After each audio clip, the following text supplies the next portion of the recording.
नमस्कार, समय शिखर में आपका स्वागत है। मैं संजय मिश्र।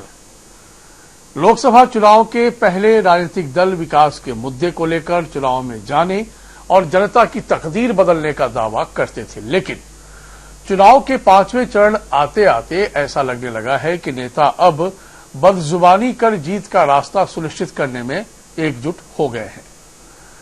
तभी तो जल्लाद, दुर्योधन, शूर्पणखा, औरंगजेब और गंदी नाली का कीड़ा जैसे बयान चुनावी मौसम में तैर रहे हैं। यहां तक नेताओं की तुलना डायनासोर से भी अब होने लगी है। एक पार्टी दूसरी पार्टी को भाषा की मर्यादा रखने की सलाह जरूर देती है, पर जब उनकी पार्टी का कोई नेता बदजुबानी करता है तो वो बगले झांकने लग जाते हैं। एक समय था जब राजनीति में भाषा की मर्यादा थी और व्यंग्य से एक दूसरे पर निशाना जरूर साधा जाता था। आज विकास, रोजगार, शिक्षा, स्वास्थ्य की जगह बदजुबानी हावी हो गई है। राजनीति का इससे ज्यादा स्तर क्या गिर सकता है? खैर, हमने अपने सम्मानित मेहमानों से हम इस बारे में चर्चा करेंगे। उससे पहले आपको सुनाते हैं नेताओं के कुछ बिगड़े बोल।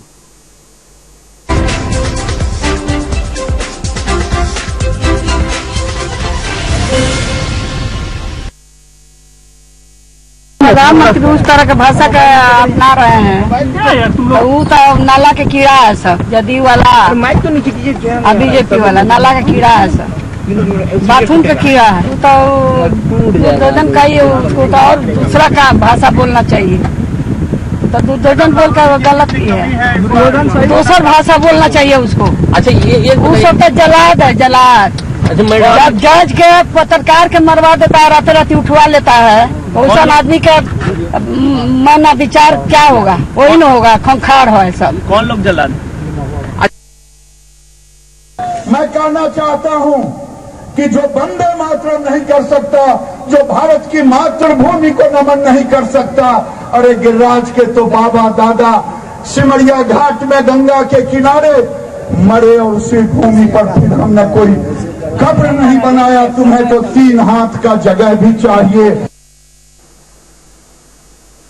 अब आपने सुना, ऐसे कई बयान हैं। मतलब आप देखेंगे कि जब रैली को हमारे माननीय एड्रेस कर रहे होते हैं या चलते फिरते जब मीडिया को बाइट दे रहे होते हैं, उस वक्त उन मुद्दों की बात को जोर आजमाइश करते हुए बयान रखने चाहिए थे। बजाय इसके ऐसे ऐसे शब्दों का इस्तेमाल हो रहा है जिसको सुनकर, देखकर लगने लगा है कि आखिर हो क्या रहा है, मुद्दे कौन से हावी हो रहे हैं।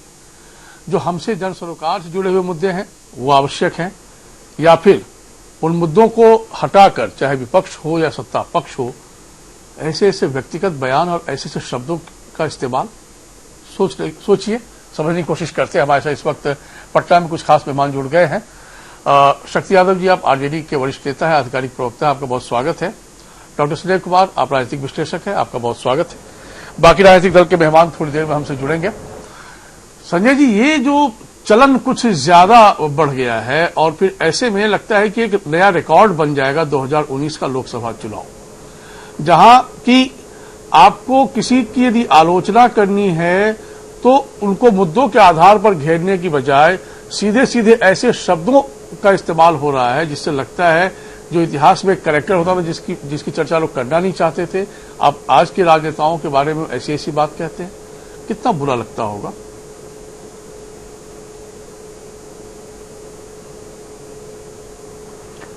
निश्चित रूप से बुरा लगता है। और चूंकि भावी पीढ़ी को आप संदेश क्या दे रहे हैं,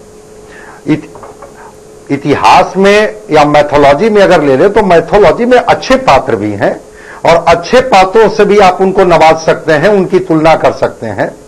लेकिन होता क्या है कि जब मुद्दों से चीजों को भटकाना है, जब रोजगार पर बात नहीं करनी है, भ्रष्टाचार पर बात नहीं करनी है, विकास पर बात नहीं करनी है, आपको महंगाई पर बात नहीं करनी है, नौजवानों के भविष्य पर बात नहीं करनी है, किसानों के खेत पानी कैसे जाए इस पर नहीं बात करनी है, तो फिर तो आप व्यक्तिगत हमले पर उतारू हो जाते हैं। और लगता है कि लोकतंत्र में यह सबसे आसान तरीका है, व्यक्तिगत हमलों के द्वारा शब्दों के ब्रह्मास्त्र को फेंकिए और चीजों को परिणाम में बदलिए। ठीक है, थोड़ी तालियां मिलती है उस समय, थोड़ा अच्छा भी लगता है लोगों को, वो पोस्ट भी डालते हैं सोशल साइट्स पर और उसके मजे भी लेते हैं, लेकिन आप एक मैच्योर्ड परिपक्व राजनेता हैं। देश को उम्मीद है आपसे, राज्य को उम्मीद है आपसे, और आपके शब्दों में जब इस तरह की गिरावट आएगी तो फिर आप क्या, शब्दकोश में शब्दों की कमी आ गई।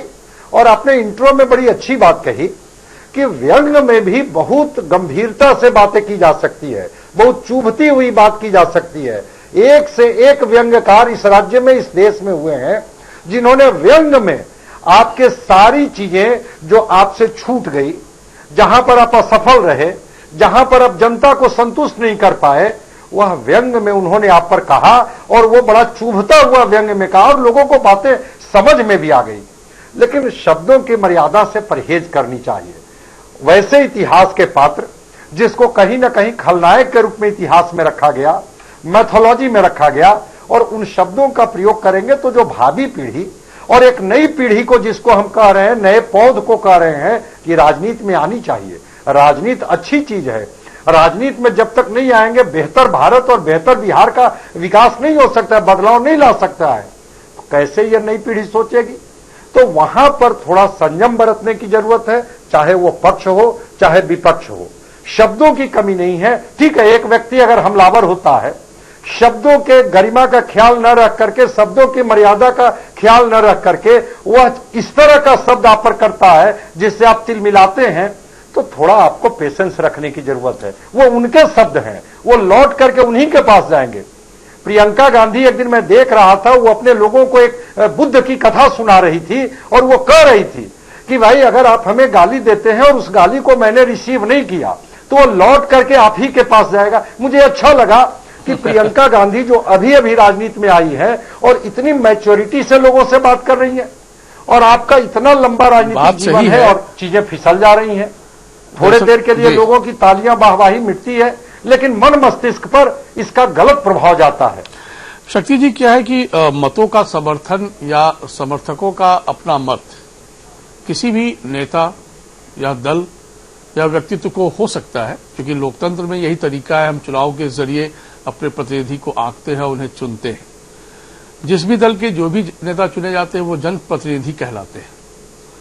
आप प्रबुद्ध वर्ग से आते हैं, बुद्धिजीवी हैं, क्या आपको लगता नहीं कि ऐसी ऐसी भाषा का जो प्रयोग किया जाता है वो कहीं न कहीं आपको ही कटघरे में खड़ा करता है? फिर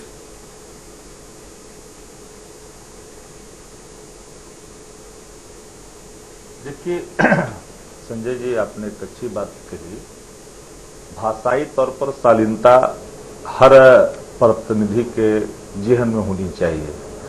ये संसदीय जीवन का, लोकतांत्रिक जीवन का यह महत्वपूर्ण पक्ष है, इससे कोई इनकार नहीं कर सकता। पर यह देखना पड़ेगा कि जिस बदजुबानी की ओर यह देश बढ़ रहा है उसके नायक के रूप में कौन आ रहे हैं। एक ऐसा व्यक्ति जो मजबूत पद पर है, उच्चस्थ पद पे है, और वो व्यक्ति आकर करके बिहार में चंदन कुमार, भुजंग प्रसाद, जनता का उत्पीड़न, दमन, इस तरह की पार्टी, उसके बाद में डीएनए में दोष, एक बार नहीं कई बार, और कई चीजें, भ्रष्टाचार के प्राय, ये तो सारी बातें वो बोल करके कई तरह की चीजें कहते हैं। अब कंपैरिजन अब हम करते हैं कभी कभी कि मान ली कोई बात, भाषा जो उच्चस्थ, ऐसे शास्त्र का मानना है कि जो व्यक्ति आसन पे बैठ गया वो व्यक्ति गलती करता है तो क्षमा योग्य नहीं है, क्षमा योग्य नहीं है। तो क्षमा योग्य जब नहीं है तो आप उसका असर भी पड़ता है कि जब देश का बादशाह जब भाषाई तौर पर जो प्रखंड स्तर का कार्यकर्ता बोलता है उस स्तर का बात अगर करने लगे तो स्वाभाविक तौर पर पूरे देश में वातावरण खराब होंगे। क्योंकि देश का बादशाह कभी कभी बोलता है, जीवन अपने 5 वर्षों के कार्यकाल में लगातार बोलता रहे, और आपके वक्तव्यों में जिस तरह के भाव आते हैं, जिस तरह की गिरावट आती है, आदरणीय श्रीमती राबड़ी देवी जी ने अगर उन शब्दों की तुलना अगर कीड़े से कर दी, व्यक्ति की तुलना नहीं की, उस शब्दों की तुलना कर दी जिन शब्दों का इस्तेमाल आपने किया, वह शब्द कहीं से उपयुक्त नहीं है, यह गलत शब्द है। और दूसरा आपका जो एक्शन है, तो एक्शन तो देश देख रहा है कि लालू जी के साथ आप क्या कर रहे हैं, मिलने नहीं दे रहे हैं, मिलने नहीं दे रहे हैं। दूसरे तरफ आप किस तरह की बातें कर रहे हैं, इस्तेमाल कर रहे हैं, तो जल्लाद शब्द का इस्तेमाल इसलिए किया था कि मानवता का परित्याग कर दे और उस रूह का त्याग करे, तो उसको हम कंपेरिजन करते हैं, उस एक्शन को। हम व्यक्ति को नहीं कंपेरिजन करते हैं जल्लाद से, उस एक्शन को हम करते हैं। शक्ति जी, क्या है ना, अब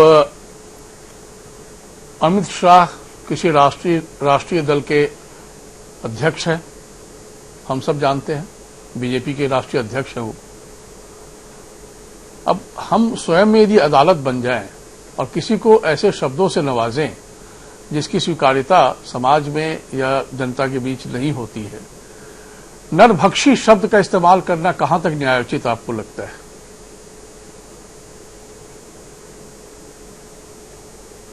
मैं आपको याद दिला दूं जी। वंस अपॉन ए टाइम, याद करिए, जनता दल यू के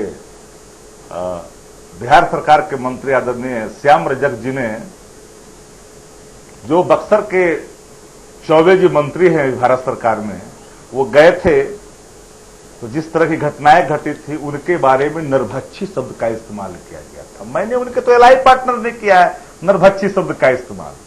अब सवाल ये उठता है कि नरभक्षी हमने कहा गया, तो नरभक्षता का जो प्रमाण है क्या ये सत्य नहीं?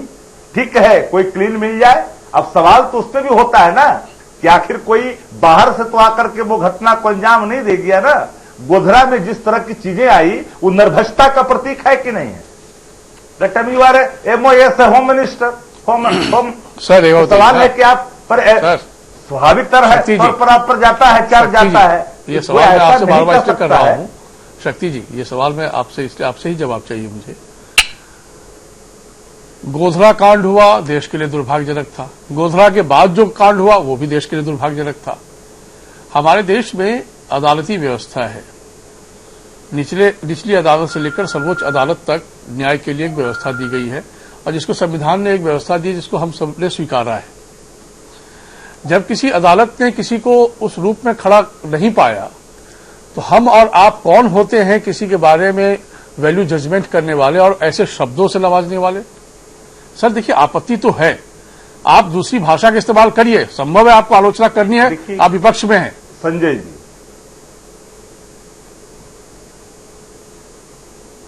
जी, बिल्कुल आपने सही कहा, हम न्यायालय नहीं हो सकते हैं, लेकिन हम एक होशमंद नागरिक जरूर हो सकते हैं, क्योंकि होशमंद नागरिक ही सच्चा के शीर्ष पद पर भी बैठता है और न्याय के शीर्ष पद पर भी बैठता है।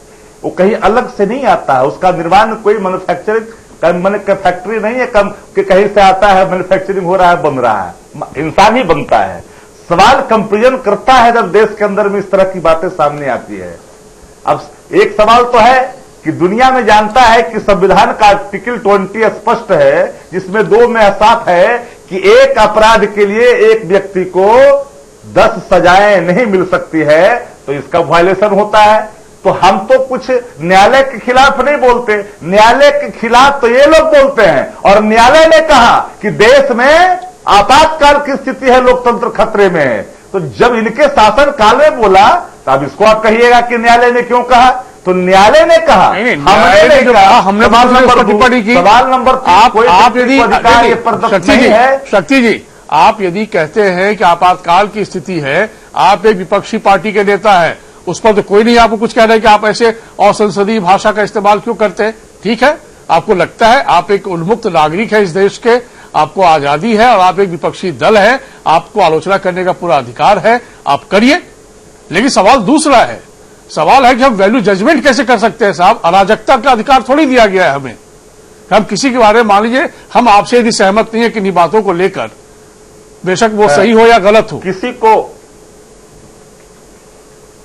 देखिए संजय जी, अराजकता की स्थिति उत्पन्न हो या कोई किसी को स्वीकार नहीं है, नगरा है। सवाल है कि अत्य रगड़ करे जो कोई तो अनल प्रकट चंदनते हुई। इन बातों को आपको भी समझनी पड़ेगी। ऐसा नहीं कि हम जिस पद पे बैठे हैं, जिस संस्था को संचालित कर रहे हैं, और उस संस्था को अगर हम कठपुतली की तरह इस्तेमाल करें और न्यायिक व्यवस्था में बैठे लोगों को, न्याय देने वालों को, मुखमंडल को बंद कर करके हम पाक साफ होने की अगर कोशिश करें, तो हमें नहीं लगता है कि देश की जनता इन बातों को समझती नहीं होगी। समझती है, लेकिन सबसे बड़ी बात, जिन सवालों को लेकर बदजुबानी राजनीति में कहीं सूचित नहीं है। लेकिन हम ये कहते हैं कि कंपेरिजन हम एक्शन का कर रहे हैं, हम किसी व्यक्ति को जलाद नहीं कर रहे हैं, आपके द्वारा किए गए। अच्छा बताइए, आप सीधा सीधा उल्लंघन कर रहे हैं। दीदी आपके 20 MA 40 MLA मेरे संपर्क में है। 23 तारीख के बाद, कमल खिलने के बाद आपको पता चल जाएगा। ये क्या देश के प्रधानमंत्री की भाषा हो सकती है? क्या आप इस तरह की धमकी दे सकते हैं? यह देश में आजाद हिंदुस्तान में चाहे जितने भी प्रधानमंत्री हुए हों, इंक्लूडिंग माननीय अटल बिहारी वाजपेयी जी से लेकर सभी लोग, किसी ने इतना दिलों में बेल्ट जाकर करके कभी अपने प्रचार में मांगेंगे सर शब्द का इस्तेमाल नहीं ख्याल किया। से बीजेपी के मेहमान आ रहे हैं, हम उनसे जवाब मांगेंगे। अमित शाह, और देखिए, मैं फिर कहता हूं कि ये बात सही है कि आप किसी चाहे प्रधानमंत्री हो या किसी भी पार्टी के नेता हो या कोई उम्मीदवार हो, वो अपनी बात रखते हैं। अपनी बात रखिए। संभव है दूसरे दल के नेता उनकी बातों से सहमत नहीं होंगे, तो उनको आलोचना भी करना है और करनी भी चाहिए, क्योंकि अधिकार हमें देश देता है, लोकतंत्र देता है। लेकिन आलोचना करते करते यदि बदजुबानी को हम ब्रह्मास्त्र बना लेते हैं, तो विश्वास मानिए कहीं न कहीं हम अपने आप को भी धोखा दे रहे हैं और एक कैसी पीढ़ी को तैयार करने जा रहे हैं जिसके बारे में आपको सोचना चाहिए कि वो क्या सोचेंगे नेताओं के बारे में, नेताओं की छवि को लेकर। क्योंकि आप रोल मॉडल आपको होना चाहिए। क्या यही रोल मॉडल होगा? कोई किसी तरह का विष उगले और उगलता रहे, उस पर कोई अंकुश नहीं, कोई नकेल नहीं, और उसको जस्टिफाई भी करें, किस रेफरेंस में हम क्या बात कर रहे हैं उसकी बात करें। समझेंगे एक छोटे से ब्रेक के बाद।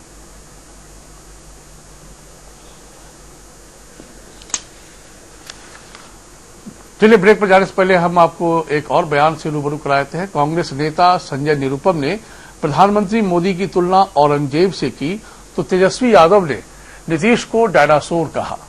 मांझी ने भी तेजस्वी के सुर में सुर मिलाया। यहाँ के लोगों ने जिस व्यक्ति को चुना वो नरेंद्र मोदी दरअसल औरंगजेब के आधुनिक अवतार है। क्योंकि बनारस में कॉरिडोर के नाम पे जिस तरीके से सैकड़ों की संख्या में मंदिरों को तुड़वाया गया मोदी जी के इशारे पे, और जिस तरीके से मोदी जी के इशारे पे यहां पर मंदिर में बाबा विश्वनाथ के दर्शन के लिए 550 रुपए का फीस लगाया गया है, फाइन लगाया गया है, चार्ज लगाया गया है, वह इस बात का सबूत है कि जो काम औरंगजेब नहीं कर पाया वो नरेंद्र मोदी कर रहे हैं। नीतीश कुमार और नीतीश कुमार जी की पार्टी रहेगी तब ना। डायनासोर जैसे गायब हुआ था वैसे ही लोग गायब होने वाले। नीतीश कुमार और नीतीश कुमार जी की पार्टी रहेगी तब ना। डायनासोर जैसे गायब हुआ था वैसे ही लोग गायब होने वाले।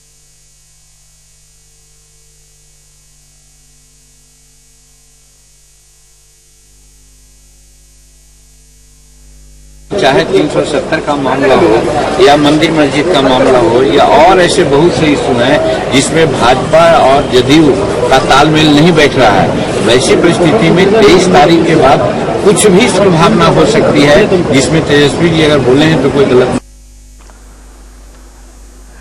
एक गठबंधन है तो हर हाल में किसी बात को जस्टिफाई करिए।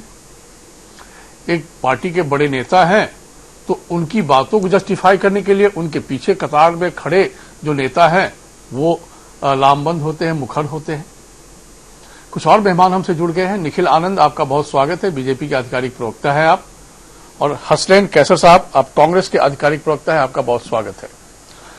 तो निखिल जी, बिहार में चुनाव में मुद्दों पर बदजुबानी हावी क्यों हो रही है? और ये बदजुबानी के लिए कोई एक दल जिम्मेदार जवाबदेह नहीं है। ये सबसे वही सवाल है। आप लोग नहीं आए थे तो मैंने शक्ति यादव जी से बहुत सारे सवाल किए थे। अब मैं आपसे जानना चाहता हूं कि आखिर स्वास्थ्य, शिक्षा, बेरोजगारी, गरीबी, महंगाई, हम इस पर चर्चा करें, भ्रष्टाचार पर चर्चा करें जिसके लिए चुनाव होता है। ये बदजुबानी क्यों हो रही है?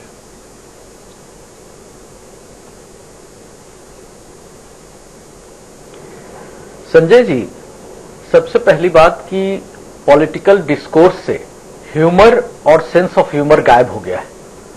और दूसरी बात कि जो पॉलिटिक्स में जिस तरीके से ऑपोजिशन की भूमिका होती थी, आरजेडी हो या फिर कांग्रेस, विपक्ष के तौर पर they have been a failed opposition, और अपोजिशन के तौर पर ये लोग असफल रहे हैं।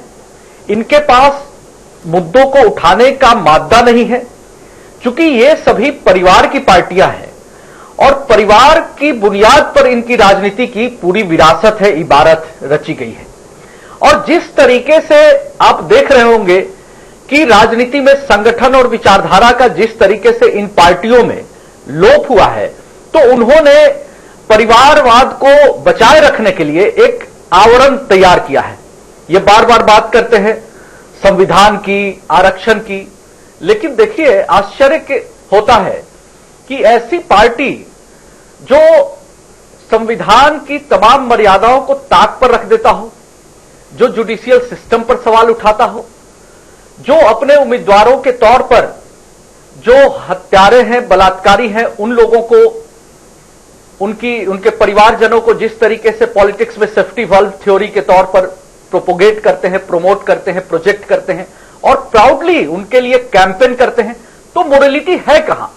और इन पार्टियों में जब मोरालिटी पूरी तरह से कोलैप्स कर गई है, तो निश्चित तौर पर बदजुबानी ही बचती है। और मैं तो कहता हूं बिहार की जनता के सामने आदरणीय आप तो दूसरे हमारी चाची राबड़ी चाची से मैं गुजारिश करता हूं कि इस तरीके की, जिस तरीके की भाषा का प्रयोग वो बार बार कर रही हैं, तो वो नहीं करना चाहिए। प्रधानमंत्री के पद का सम्मान होना चाहिए, उसका आदर करें, क्योंकि फिर देखने में आ रहा है कि उनके ये बताइए हाल में तेज प्रताप ने उन्हीं के कार्यकर्ता पर दानापुर में थप्पड़ चला दिया, जिसकी प्रतिक्रिया हुई। और पार्टी के मुख्य प्रवक्ता को जिस तरीके से ये लोग बार बार बेइज्जती करते हैं, इज्जत फजीहत करते हैं, तो वो सब देखने में आता है कि अंदर में भी इसी तरह की संस्कृति काम करती है। निखिल जी, क्या है ना, हमने इस पर लंबी बातचीत की है शक्ति यादव से। जिन शब्दों का इस्तेमाल श्रीमती राबड़ी देवी ने किया, आलोचनाओं के नाम पर जो शब्द उन्होंने उच्चरित किए, हमने उस पर सारे सवाल किए और सारे जवाब उन्होंने दिए। हमारे देश के माननीय प्रधानमंत्री ममता बनर्जी को यदि कहते हो कि 23 मई के बाद देख लीजिएगा आपके 40 विधायक हमारे संपर्क में हैं, 40 नेता, ये सब कहने की आवश्यकता पड़ती है क्या?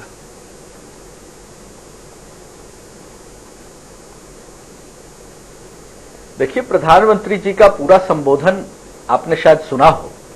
प्रधानमंत्री जी ने क्या कहा कि जब साइक्लोन का इश्यू था, जब आपदा की स्थिति थी, तो उन्होंने बार बार संपर्क करने की ममता दीदी से कोशिश की, लेकिन उन्होंने संपर्क तक करना मुनासिब नहीं समझा।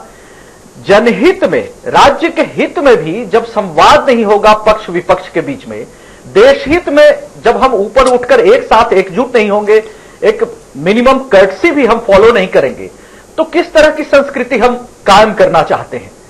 और राष्ट्रीय जनता दल की जिस तरह की कार्य संस्कृति रही है, संगठन का ढांचा रहा है, ये तो पॉकेट की पार्टी है।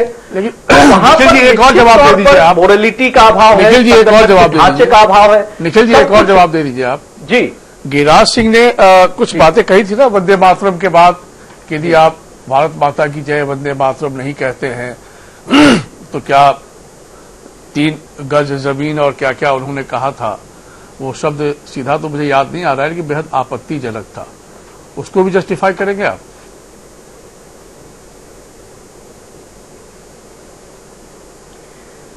देखिए, गिरिराज सिंह जी एक प्रखर राष्ट्रवादी व्यक्ति हैं और भावनावश उन्होंने कहा होगा, उनका व्यक्तिगत बयान है, पार्टी का ये ऑफिशियल स्टेटमेंट नहीं था।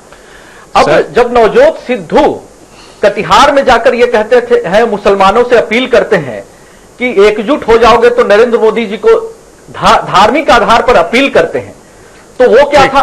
और इस तरह से, जिस तरह से कांग्रेस ने पूरी राजनीति में जिन लोगों को पैराड्रॉप करा के धार्मिक उन्माद पैदा करने की कोशिश की, उसकी स्वाभाविक प्रतिक्रिया हो सकती है। अब्दुल बारी सिद्दीकी जी ने क्या बयान दिया और उस बयान की चुनाव के एन वक्त पे क्या जरूरत थी, तो स्वाभाविक तौर पर क्रिया प्रतिक्रिया होती है। लेकिन ये जिस तरह की निजी टिप्पणी की बात, क्रिया प्रतिक्रिया तो हो सर, निजी टिप्पणी, लेकिन क्रिया प्रतिक्रिया और कई क्रिया एक साथ हो जाए, ये निश्चित तौर पर निंदनीय है, शर्मनाक है। सर क्या है ना, प्रखर राष्ट्रवादी कोई हो सकते हैं, हम लोग भी राष्ट्र प्रेमी ही हैं। आपकी तरह उतने अच्छे शब्द हमारे पास नहीं है कि मैं स्वयं को कहूं कि मैं प्रखर राष्ट्रवादी हूं, इस देश का नागरिक हूं, तो मैं मान के चलता हूं कि देश प्रेम हमारे अंदर भी है। और इसका प्रमाण हमको ना आपको किसी को चाहिए किसी से, ये बात भी सही है। लेकिन हसनैन साहब ये बताइए कि दुर्योधन क्या बोलना जरूरी है भारत के प्रधानमंत्री को?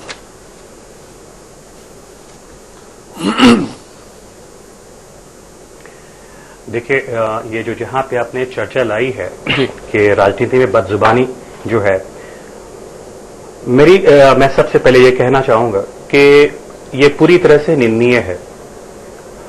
और हमारे राष्ट्रीय अध्यक्ष राहुल गांधी जी ने, आपने देखा कि सदन में जाकर के हमारे प्रधानमंत्री नरेंद्र मोदी के साथ गले मिलते हैं।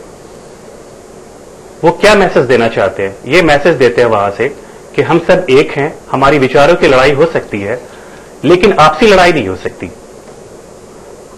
लेकिन ये चीज जो आपने देखा है, ये अभी जो हमारे बीच में होता है, बदजुबानियां होती हैं, पूरी तरह से हम इसको निंदा करते हैं और हमारी कांग्रेस पार्टी भी इसको किसी तरह से स्वीकार नहीं करती है। सर एक बात बताइए, हमारे लोग बोलते हैं एक तरह से धर्म के नाम पे, कैसर साहब एक बात बताइए, कास्ट के नाम पे और बहुत सारी चीजों पे जो है। मैं आप ही से रूबरू हूं, एक छोटा सा जवाब ले लेता हूं। जी जी, ये एक शब्द पिछले 3-4 महीने से देश के वातावरण में गूंज रहा है और आपकी पार्टी के राष्ट्रीय अध्यक्ष जो हैं उनकी ही जुबान से, और वो किसके लिए गूंज रहा है, चाहे रेफरेंस में राफेल क्यों ना हो, लेकिन सीधा सीधा आवाज दी जाती है प्रधानमंत्री को लेकर कि चौकीदार, और पीछे से एक आवाज आती है चोर है। साहब कहां हम आकर ठहरे हुए हैं?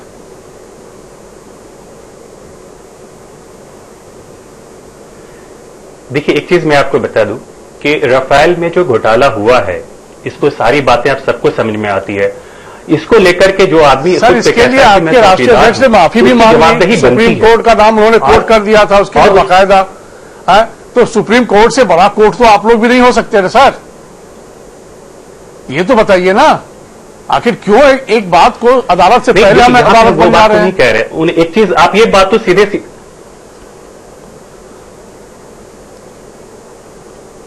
बोले सर। मैं ये कहना चाह रहा हूं कि ये जो उन्होंने जो एक चीज जो बिक रही है जो कम कीमत में, उसको 3 गुना दाम में अब बेच रहे हैं, इसमें आप तो साफ साफ लगता है कि कहां से क्या चीज हो रहा है। ये तो साफ दिख रहा है हमें, ये कहीं ना कहीं बीच में तो पैसा गया है ना, इसी वजह से उन्होंने ये शब्द का प्रयोग किया है। जी, मेरा मुद्दा राफेल नहीं है, मेरा मुद्दा बदजुबानी है, इसलिए जरूरी नहीं है हर बात का जवाब देना।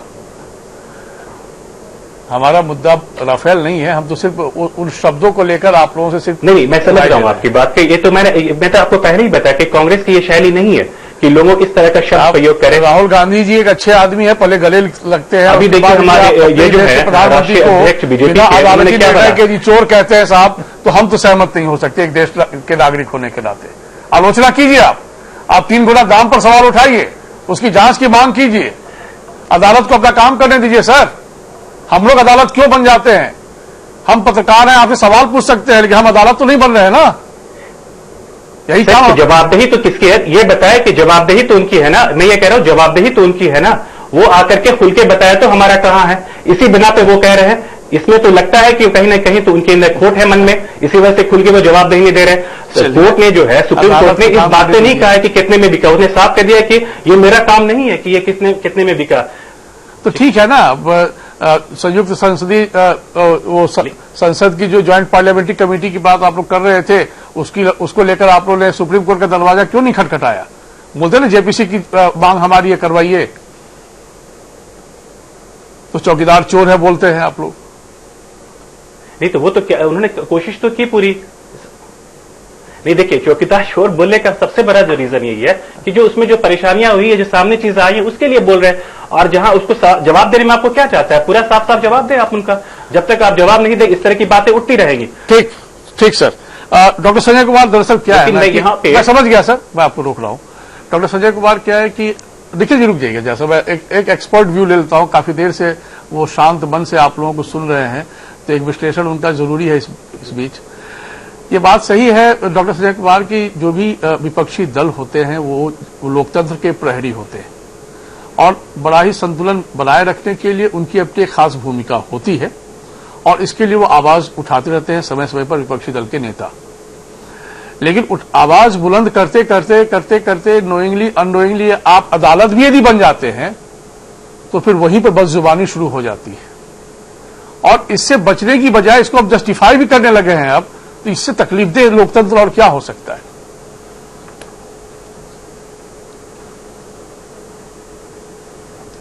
यही विडंबना है। मैं सब लोगों का सुन रहा था, आलोचना हो, और आलोचना जब चीजें छूटेगी आपसे तो आलोचना तो होगी, वो पक्ष के द्वारा हो, विपक्ष के द्वारा हो, लेकिन आलोचना भी स्वस्थ हो सकता है और स्वस्थ आलोचना की कोई जगह नहीं है।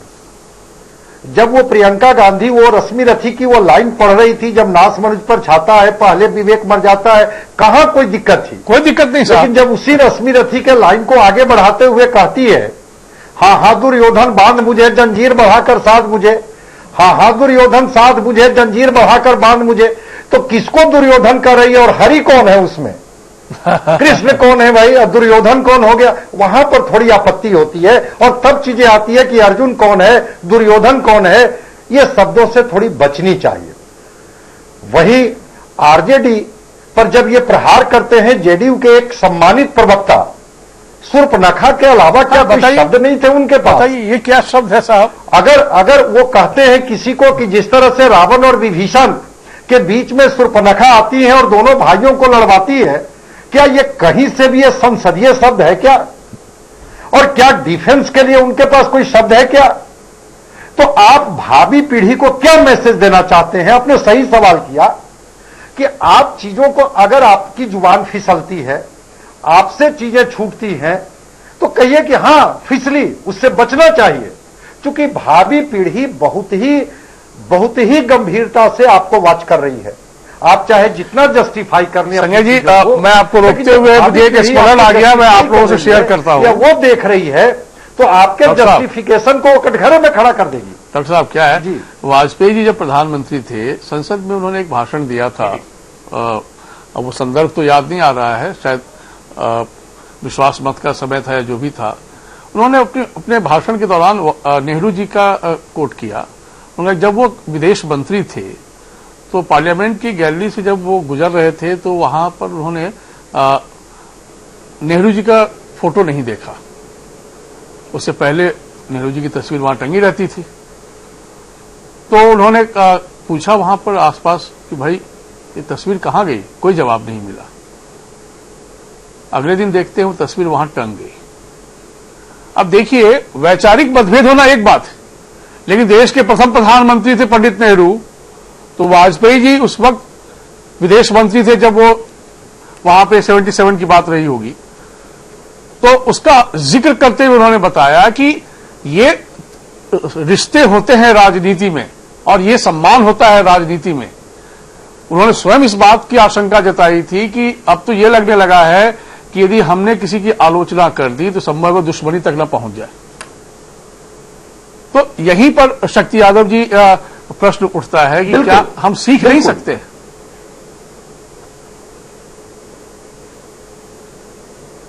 नहीं, बिल्कुल आपने एक अच्छी बात की, राजनीति में मर्यादा होनी चाहिए और आइडियोलॉजिकल डिफरेंसेज होनी चाहिए। लेकिन आपको थोड़ा देखना पड़ेगा संजय जी, सवाल है कि जब आप विपक्ष को, अपोजिशन को दुश्मन समझने लगे, उसके खिलाफ पॉलिटिकल वैंडेटा के हिसाब से एक्शन करने लगे, तो आप पे सवाल खड़े होंगे, चाहे मैं रहूं या कोई रहे। उस जगह पे बैठने वाला व्यक्ति कोई हो तो सवाल खड़े जरूर हो जाते हैं कि भाई ऐसी कौन सी विधा है कि 50,000 80 करोड़ पहुंच जाता है। तो हर देश के नागरिक चाहता है कि उस विधा को हम भी जाने, उसके खिलाफ कोई कार्रवाई नहीं होती है। रहा सवाल देश के प्रधानमंत्री जी का, तो मैं सम्मान करता हूं प्रधानमंत्री के पद पर बैठा व्यक्ति का, सम्मान हर व्यक्ति का जो देश का प्रधानमंत्री है। लेकिन देश का प्रधानमंत्री अपने पद को छोड़ने के बाद जब वो चुनावी सभा में आते हैं और शब्दों की मर्यादा को तार तार कर जाते हैं।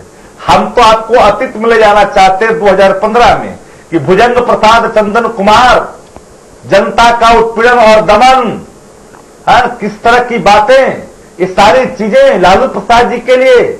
और जो लोग आज कह रहे हैं, हम तो पहले ही कहा कि कंपैरिजन, एक्शन का कंपैरिजन हम किसी चीज से कर सकते हैं, लेकिन व्यक्ति का कंपैरिजन करना कहीं से लोकतंत्र में उचित नहीं है।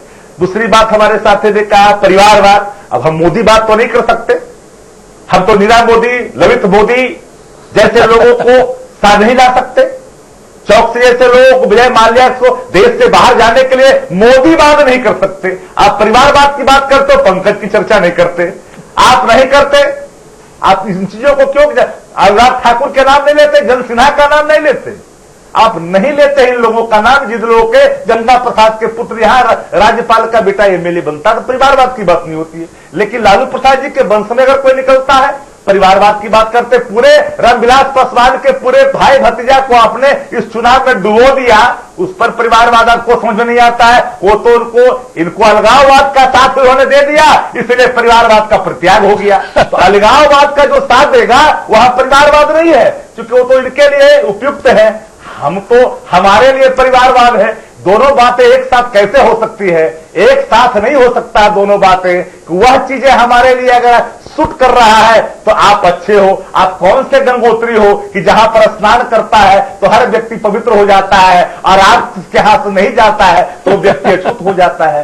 तो ऐसा नहीं हो सकता है। स्वस्थ चर्चा मर्यादा में सबको रहना होगा। नहीं, ठीक है। और अपोजिशन को दुश्मन मार करके एक्शन करने से आपने अच्छा मुद्दा उठाया है। और जिस एक सेकेंड, लेट मी कम, जिस काली आपने कहा, तो काली पट्टी जिनकी पहचान हो, काली टोपी जिनकी पहचान हो, और प्रखर राष्ट्रवाद जो अपने संघ कार्यालय में राष्ट्र का ध्वज नहीं फहराता हो, वह प्रखर राष्ट्रवाद की बात करता हो कोयला बेचने वालों के लिए। जो व्यक्ति कोयला चोरी का इल्जाम जिस पर लगा था बिस्कोमान में, आप उसको प्रखर राष्ट्रवाद करते हो। जो पाकिस्तान प्रेस की बात करते हैं उसको आप राष्ट्रवाद का भक्ति का, जिनके अतीत बोलिए पार्टी का शक्ति जी थानों में ये उजला पर पंजाब है, लंबा लंबा देना। शक्ति जी रुक जाइए, के साथ हो गया, रुक जाइए शक्ति जी, रुक जाइए शक्ति जी, रुक जाइए शक्ति जी। आप पे कौन कौन से मामले रहे हैं? अब देखिए शक्ति जी रुक जाइए, कर रहे हैं, हम तो ये बोल रहे थे। हो गया, मैंने आपको पहले रोका, हो गया, बस हो गया, हो गया, रुक जाइए। निखिल बाबू में जवाब लेने दीजिए। निखिल जी, दो बातें तो जरूर है। रामविलास पासवान जी के यहां तो जितने भी कैंडिडेट खड़े हैं सब तो भाई बेटे यही सब नजर आते हैं। वहां परिवारवाद भी तो है, और आरजेडी में भी परिवारवाद है, इसमें कोई दो मत नहीं है। समाजवादी पार्टी में भी जबरदस्त परिवारवाद है। तो ये वाद को लेकर, अच्छा, आपके यहां भी कई जितने बड़े नेता हैं उनके पुत्र को उत्तराधिकारी के तौर पर राजनीति में जगह मिल रही है लगातार, तो एक नया परिवारवाद वहां भी है। तो क्या हमको इससे अब हटकर बात करने की आवश्यकता नहीं है?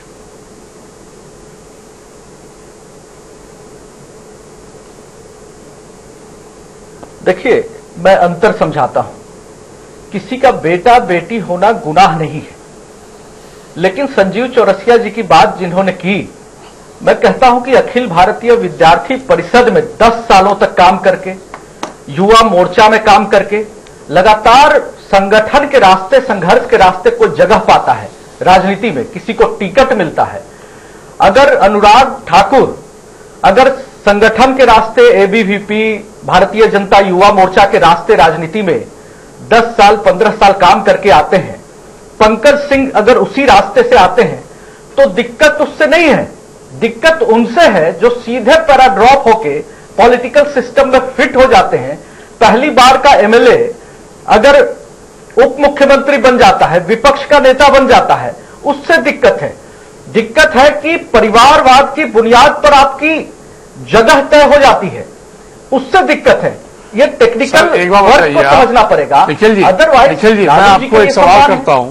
लालू जी के बेटा है, इसके निखिल जी, मैं आपसे एक सवाल कर रहा हूं। कुछ नहीं कहा कभी। नहीं, निखिल जी, मेरा एक सवाल है आपसे। लेकिन निखिल जी, मेरा एक सवाल है, सुन लीजिएगा। सारे लोगों को निखिल जी, सवाल सुन लीजिए। जो व्यक्ति प्लीज, राज्य का मुख्यमंत्री बना, शक्ति जी प्लीज रुकिए, एक मैं सवाल करना चाह रहा हूँ निखिल आनंद जी से। कांग्रेस में निखिल जी अपना सवाल का जवाब दीजिए। कौन होगा निखिल जी? कोई निखिल जी मेरा सवाल है। नागरिक होता ही निखिल आनंद जी मेरा एक सवाल है। निखिल आनंद जी पैरासूट से, अरे रुकिए शक्ति यादव जी। और निखिल जी मेरा एक सवाल है। हाल के दिनों में अगर प्रेसिडेंट कोई रहा है तो ओबीसी समाज के सीता निखिल जी मेरा एक सवाल है आपसे। और दुर्गति क्या हस्त्र खून से बचाया, मुश्किल यही है शक्ति यादव जी, आप लोग बोलकर मामले गंभीरता कम कर दे रहे हैं। जीत अडवाणी जी ने मध्य प्रदेश का मुख्यमंत्री नरेंद्र मोदी जी को खून से बचाया। शक्ति यादव जी कभी भी एक मर्यादा ख्याल यहाँ भी रख लिया जाए कम से कम। आरजेडी में जो बीच में ना टोके। निखिल आनंद जी मेरा एक सवाल है आपसे। जी जिस तरीके से राजनीति पता चल रहा होगा। निखिल जी मेरा एक सवाल आपसे है। आपने परिवारवाद पर कई सारे उदाहरण दिए और अपने तरीके से उसकी व्याख्या भी की। धर्मेंद्र आए, अचानक आए। हेमा मालिनी आई, अचानक आई। सनी देओल भी आए, अचानक ही आए राजनीति में। अब ये बताइए, ये तो पूरा आप एक तरफ कहते हैं कि 10 साल जिसने राजनीति में सेवा की, वो बेशक पुत्र है लेकिन उस रास्ते से वो आगे बढ़े। ये भी एक रास्ता आपका खुला हुआ है कि आप बॉलीवुड के स्टार हैं, पिता पुत्र पत्नी सबको आपने जगह दी। ये परिवारवाद नहीं है क्या?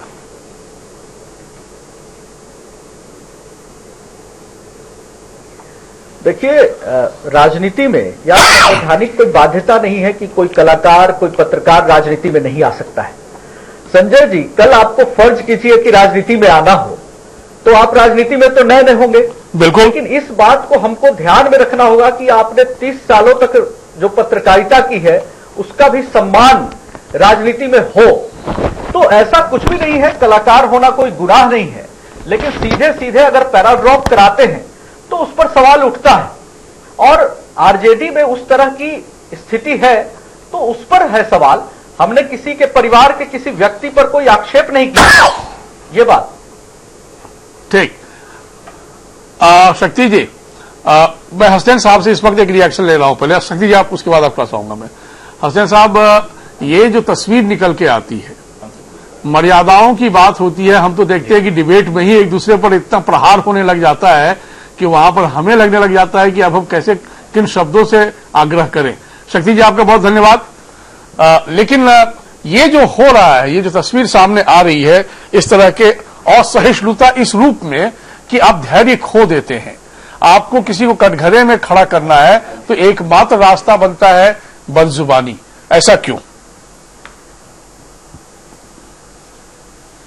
जनता का समर्थन तो इनको मिल नहीं रहा है, तो इसीलिए वो इस तरह के शब्दों का प्रयोग करते हैं। और आपको मैं बता दूं कि इनमें महिलाओं जो आधी आबादी है उनके लिए कोई भी सम्मान नहीं है और अमर्यादित भाषा का ये लोग प्रयोग करते हैं।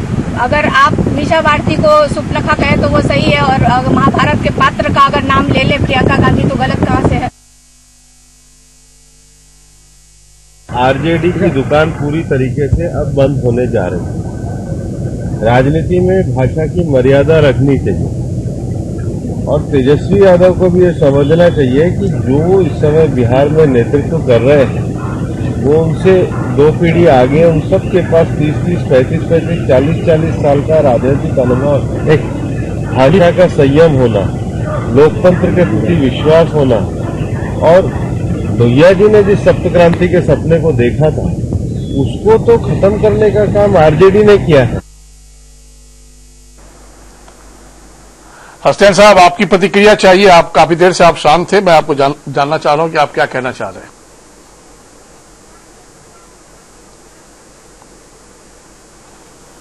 हसनैन साहब तक पहुंचे, लेकिन आप देखिए कि कैसे कैसे शब्द हैं। इतिहास के कुछ पात्र, रामायण महाभारत के कुछ पात्र ऐसे को उठाकर, और ऐसे पात्र जिनको खलनायक के रूप में देखा जा रहा है, और ऐसे ऐसे शब्द नरभक्षी, ये सब जो शब्दों का इस्तेमाल होता है, उच्चारण किया जाता है और खुलेआम किया जाता है सार्वजनिक मंच से, ये कहां से न्यायोचित हो सकता है? आखिर वजह क्या है कि ऐसे ऐसे शब्दों का इस्तेमाल आप करते हैं? बदजुबानी ने अपने पुराने सारे रिकॉर्ड तोड़ दिए। पहले भी थोड़े बहुत होते थे, लेकिन अब धीरे धीरे रिकॉर्ड टूटने लगे हैं। और क्या यही एक मात्र रास्ता बच गया है कि हम अपने आप को बनाए और कुछ समर्थकों की तालियां बटोरे, और क्या इसमें इससे वोट बैंक भी बढ़ता है क्या हसनैन साहब?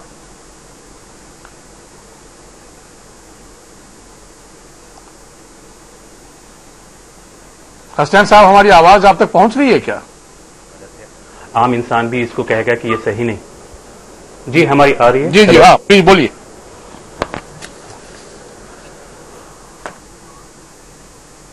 हाँ प्लीज बोलिए आप। प्रयोग होता है राजनीति के द्वारा जो मर्यादा के खिलाफ है, वो चीज एकदम वाकई एक्सेप्टेबल नहीं है, कई सराहनीय नहीं है। और हमारी कांग्रेस पार्टी इस पे पूरी तरह से बिलीव करती है और इसको पालन करने की कोशिश करती है।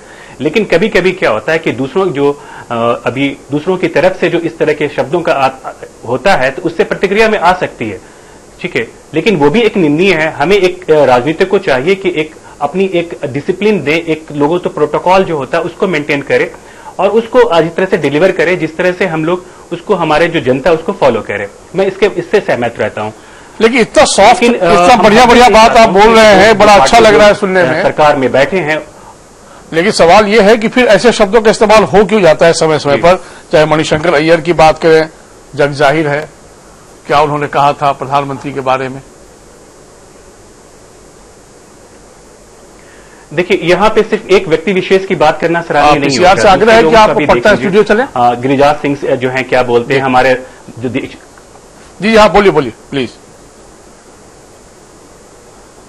हसनैन साहब बात रखिए पूरी। हाँ। मैं गिरिराज सिंह सर क्या बोलते हैं उनको भी देखिए। हमारे राष्ट्रीय अध्यक्ष बीजेपी, हाँ राष्ट्रीय अध्यक्ष जो बीजेपी के, वो क्या कहते हैं, हम तो और तुम देख लेंगे। जैसे लग रहा है कि एक किसी नुक्कड़ सभा का में जो जाकर के कोई दो आदमी आपस में लड़ता है, उस चीज को परिभाषित कहते हैं।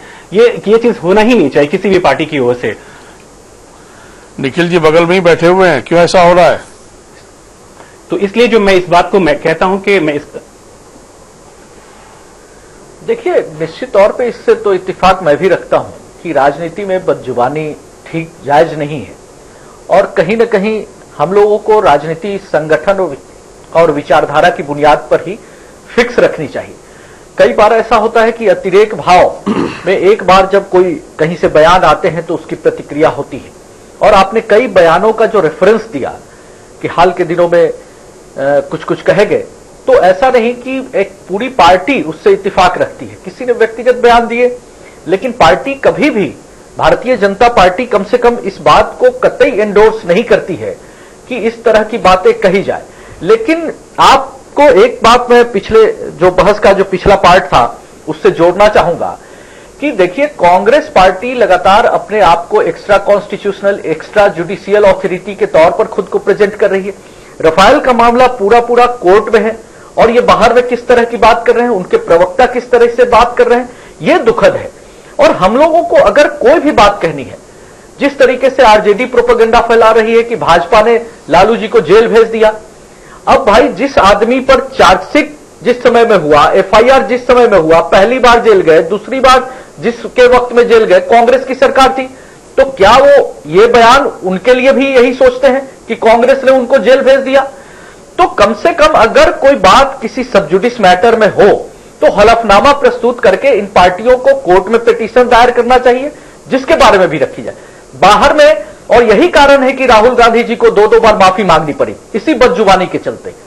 तो एक बड़ा उदाहरण हाल के दिनों में, एक पॉलिटिक्स में जो बदजुबानी की बात आप कहते हैं, तो एक रेफरेंस के तौर पर ले सकते हैं कि राहुल गांधी इससे बाज नहीं आ रहे हैं और वही चीजें कांग्रेस के नीचे के लोग फॉलो कर रहे हैं।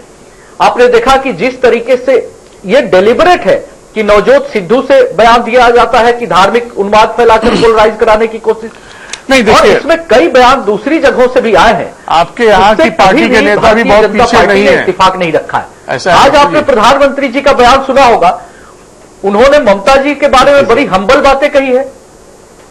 मैं एक ममता जी से उनके रिश्ते अच्छे हैं। उन्होंने भाजपा के अक्षय कुमार को दिए इंटरव्यू में भी खुलासा किया। सबसे बड़ी पार्टी कहती है, वो उन्होंने किस शब्द का प्रयोग किया अभी पता, बंगाल में जाकर के, सर बंगाल में जाकर के इन्होंने क्या कहा है, भरी मंच के सामने, जो हमारा उखाड़ना उखाड़ ले। ये बताइए किस तरह की बातें हैं ये? क्या एक राष्ट्रीय अध्यक्ष इतनी बड़ी दुनिया की, अपने सो कॉल अपनी दुनिया की बड़ी पार्टी कहती है, ये है सराहनीय है? ये बात आप मुझे बता दें। जवाब दीजिए निखिल जी।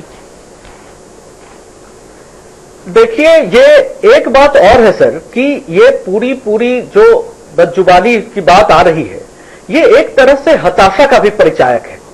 जिस तरीके से महागठबंधन किसका हताशा सर? वो कहेंगे आपका हताशा है। पॉलिटिक्स नहीं चल रही है, कैंपेन नहीं हो रहा है। बिल्कुल, इसमें भारतीय जनता पार्टी और एनडीए गठबंधन जिस तरीके से यूनाइटेड होकर कैंपेन कर रहा है, सभी लोग एक दूसरे की कॉन्स्टिट्यूएंसी से कैंपेन कर रहे हैं, बारे में और ये हताशा का ही परिचायक है कि हमारी राबड़ी चाची लगातार जिस तरीके की भाषा का प्रयोग कर रही है, उनको तो कम से कम खुद भी इस बात पर कंट्रोल करना चाहिए और बेटे बेटियों को भी नसीहत देना चाहिए कि ऐसी बातें ना हो। डॉक्टर संजय, ये बताइए कि क्या इस तरह के शब्दों के प्रयोग की बात है, मतलब के मैं समझ गया, बड़ी होती है, कोई बात नहीं, रुक जाइएगा। डॉक्टर संजय, जब हम ऐसे शब्दों का प्रयोग करते हैं और इसे मान लेते हैं कि ये भाषा जो है ये स्वीकार्य है, तो कहीं मनोविज्ञान ऐसा तो नहीं चल रहा होता है कि इससे हमारे समर्थक बढ़ेंगे? क्योंकि तालियां तो बजती हैं साहब जब मंच से ऐसी बातें कही जाती हैं।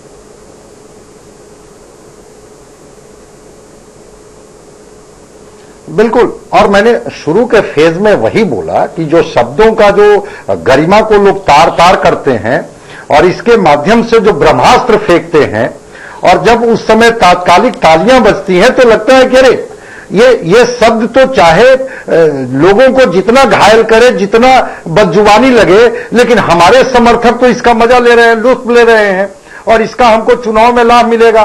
तो वो शब्दों का महत्व ही नहीं समझ पाते हैं कि मैं बोल क्या गया। वो मनोरंजन का कोई विषय थोड़े है। आप एक अगर पार्टी का प्रतिनिधि हैं और उसके माध्यम से कोई गंभीर बात कर रहे हैं, संवाद कर रहे हैं, और उसमें ये शब्दों का कोई जगह नहीं है। मैं एक छोटा सा उदाहरण देता हूं। नेहरू जी के ये समय में राष्ट्रकवि रामधारी सिंह दिनकर उनके राज्यसभा के सदस्य थे और कांग्रेस पार्टी के ही सदस्य थे। और जब चाइना के वार में जब भारत की हार हो रही थी, भारतीय सैनिक पीछे हट रहे थे और उस समय जवाहरलाल नेहरू पंचशील का सिद्धांत पढ़ रहे थे, शांति की बात कर रहे थे, कबूतर उड़ा रहे थे, तो राष्ट्रकवि रामधारी सिंह दिनकर इसकी परवाह उन्होंने नहीं की कि हमें परिणाम क्या होगा, और उन्होंने परशुराम की प्रतीक्षा लिखी। और उसी परशुराम की प्रतीक्षा में वो लिखते हैं, रे रोक युधिष्ठिर को न यहां, जाने दो उनको स्वर्ग धीर, लौटा दो हमें गांडीव गदा, लौटा दो अर्जुन भीम वीर।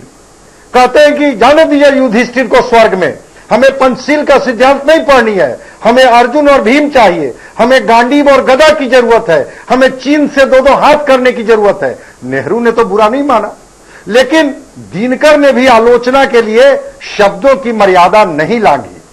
तो किस तरह का यह देश था कि जहां पर कोई कवि, कोई साहित्यकार भी अपनी शब्दों की गरिमा का ख्याल रखता था और कोई राजनेता, कोई स्टेट्समैन भी अपनी आलोचना से इतना विचलित नहीं होता था कि वह सीधे प्रहार करता था।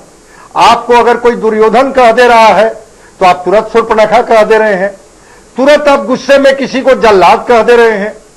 तो भावी पीढ़ी को मैं तो कह रहा हूं कि आप क्या देना चाहते हैं मैसेज। और ये जितने भी एक राजनीति की जो एक विडंबना मुझे नहीं समझ में आती है संजय जी कि ये जितने भी शब्द गढ़े जा रहे हैं ना एक दूसरे के लिए, ये सब यदि जीतते हैं तो जनता के द्वारा चुने गए प्रतिनिधि होंगे।